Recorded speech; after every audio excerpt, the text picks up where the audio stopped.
Yeah, like I was saying earlier, we already have 4 fields laid out here, with the ability to add 2 more. If Minister Holt, you could hold that right there. If you see. Can you all see this? Yeah. Oh, you all already seen it? Yep, seen it. Yeah, they got 1, 2, 3, 4 fields. The fields that they're currently working on is this one and this one. And of course these 2 will come after, I guess, and with the ability to add 2 more fields on the end. What the 6th field does is give organizations like flag football, youth soccer, and soccer, and tackle football, you can't leave out nobody, the ability to host tournaments, which is my understanding that they need more than 3 fields. So they need about 4 to 5 fields in order to host a tournament. So the 6th field combo here will give all of these different sports the opportunity to have their international tournament here. If you look close on the map, it say lacrosse, it say soccer, it say flag football, it say tackle football. So they'll give all of the grass sport or the open space sport the opportunity to participate on the fields here. This is the first phase.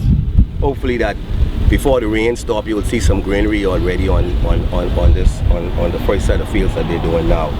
And of course, it'll include a concession stand in the middle that have a bathroom and a little kitchen type concession area. Some bleachers, we put in some stands for people to have some, If you look on the rendering, you'll see the type bleachers is proposed, and of course the chairman and himself, we're talking to Dan Clayton to design the bleachers, which will have storage under the bleachers. Right, Chairman? That's correct. So, all right. Basically, around each of them, all those black spots, those are the apparent bleachers that we're going to have. And we want to make sure that we have storage for the athletes. And if we have the funding, we may even want to put in some sort of like gym or showers as well.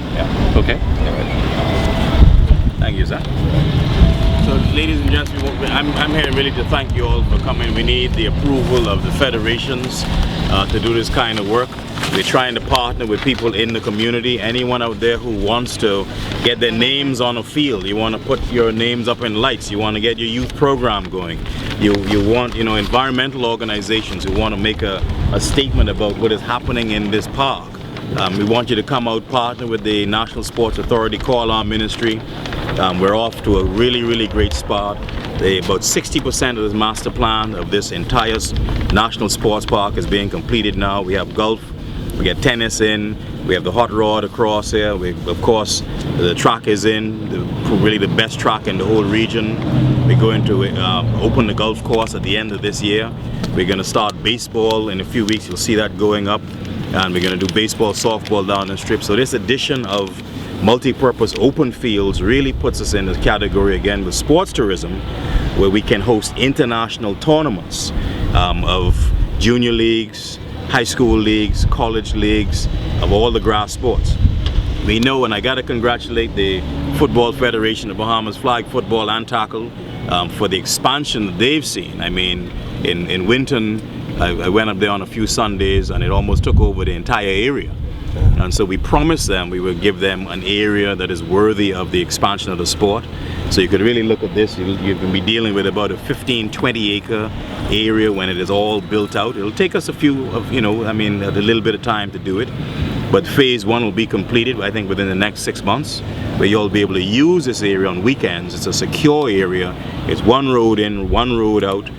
Easily secured by us, easily handled by the police. We have lighting, street lighting. We have all of the amenities that we need for the continued expansion of your sport, and to have really families come out and use this park on the weekend. We really want this to become, as we think, the national sports park. University College Bahamas is on our northern border. We have the neighborhoods around it, and we want us to create a space where people can come on the weekends and really enjoy themselves and experience sports and recreation at its best. Thank you all very much. it's one of the most fastest growing sport here in the Bahamas. How do you feel about this new venture? We're really excited, about what's happening here down at the complex. I know a couple of months ago when Greg had asked us to move from Winton, in that regard, this is one of the promises that was to be delivered, and we're happy to see the progress that's going on so far, and hopefully it'll be ready for our next season. How do you see this helping the sport now grow not only here but on the international scene and getting teams in? Well, one of the conversations we did have with them is that we are in talks with some folks in Florida who would like to host a tournament here with 30 to 40 teams, but the requirement is to do it in a 2-day time frame. You have to have a minimum of 4 fields available, and so this will actually put in place the facilities to make that happen, and we hope to see that to fruition. League play and everything is going to be right out here, and you're right here, like the minister said, in an environment where fans don't know much about flag football can come up. Yes, we're definitely happy to with the location. It's a lot more central. As you're aware, the Winton Rugby pitch is all the way into the east, and so I think with the pass through this road as well will even give further growth, development, and actually visibility to the sport that is actually being played here in the Bahamas. We're excited about this. Our league has grown tremendously over the past couple of years, and as Jason was saying, we had to move to the stadium just because we were just outgrowing Winton, and this for us is huge. We have members that are asking to join teams. We have teams that want to come in next year, and we're sitting here trying to figure out how exactly we can accommodate those guys. And so having these 4 fields or 6 fields as we're looking at, this will be huge, and we'll be able to get such a great, goodness, what do I say? Great support, enthusiasm, and it being so central.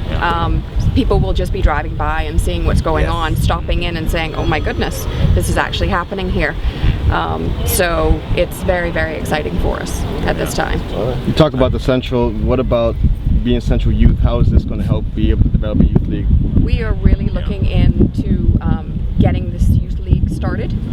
We are communicating with Abaco, who currently has a youth league, and it's really exciting for us. We want to get it into the schools. We want to get those young ones just out here with something that they can do, something that is just exciting for them and a lot of fun for them. It's only an hour or 2 hours in the afternoons, and that just takes them away from just doing nothing. It's really, really good for them. My kids absolutely love it. The kids that come out to the field during our game of play are so excited to be a part of it. And they're watching their dads, their moms playing football, and they're like, Mom, Dad, woo, way to go, and so it's a very, very exciting time with all of it. If I might just point out one more thing, a part of the mission of the National Sports Authority is that we are commercializing the industry of sports in the Bahamas. We're in the business of sports, and to do this at the level that we want to do it, we need to attain critical mass, which means we need enough people using our premises. We need the federations to be involved in the revenue that comes with the use of it at this scale. And then when we use international tournaments coming in, we know we also have the benefit of 80, 100, 150, 200 people coming to play who bring with them sometimes a few thousand people that come along with the sport. So in Grand Bahama we have a huge international tournament sponsors for next year, where there are 2,000 people wanting to come in for that tournament. And the revenues we want, of course, the country gets the hotels and the airfare, etc., etc. But we want the federations now to participate in a formula with the Sports Authority that they will begin making revenue off of hosting their events, off of their annual national tournaments, off of their regular season play. We want to make sure that they're a partner to what we're doing, so there's a sustainable aspect to exactly every major sport that is happening in this complex. It'll be able to take care of itself, and people will understand that in the years to come, football in this arena can last forever. It'll pay for itself. We know that we have the Bahamas Bowl. Is there any chance maybe getting some training camps coming in, college training camps, high school games, the possibilities that we could have with these fields? Absolutely, yes. We've been talking about getting football into the Bahamas at a high level for a long time. I think last year we cracked the puzzle. We got Popeyes to come in and co-sponsor with the government. We put a part of the revenue and they put a part of the revenue. We hosted what turned out to win the Player of the Year in the bowl season, nominated for an ESPY. It came down to 1.1 second left. And ESPN got so excited about that. ESPN has actually bought the rights of that bowl for the next 5 years from us. So that's a constant partner for us for the next 5 years. It'll be in prime time, Christmas Eve.